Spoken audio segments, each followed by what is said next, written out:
Hello बच्चों, let's see this question. The question says, in each sub-question below, a statement 1 and statement 2 is given. Choose the correct answers from the codes A, P, C, D and E given for each question.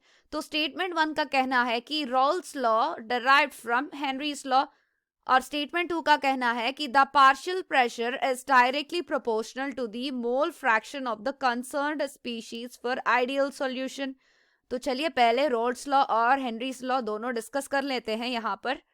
पहले roles law लिख लेते हैं.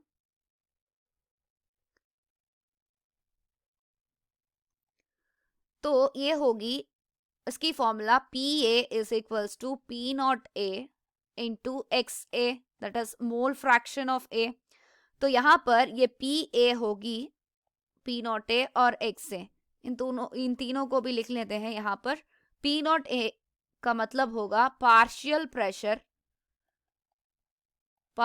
Pressure of substance A in solution. P naught, ये P naught A होगी. P naught A का मतलब होता है partial pressure of substance A in pure form, X A का मतलब होता है मोल फ्रैक्शन ऑफ ए.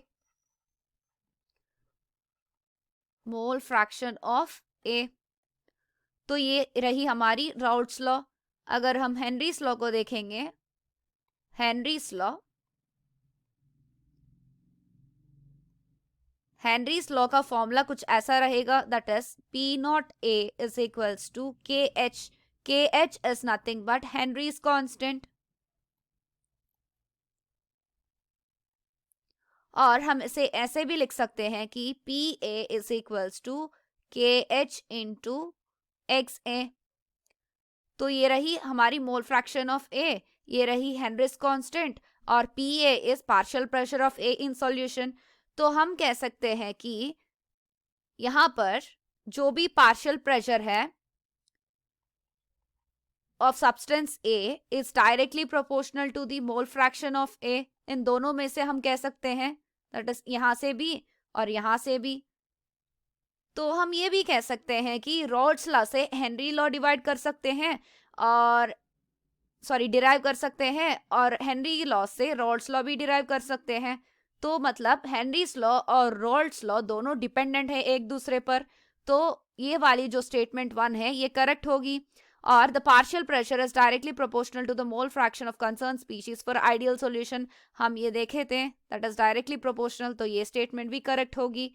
लेकिन हमारी ये स्टेटमेंट इस स्टेटमेंट को एक्सप्लेन नहीं कर रही है, that is B statement, that is statement 2 is not the correct explanation of statement 1. तो यहाँ पर अगर देखें तो हमारी ऑप्शन होगी option B is the correct answer. If both statements are correct but statement 2 is not the correct explanation of statement 1. I hope you understand it well. All the best.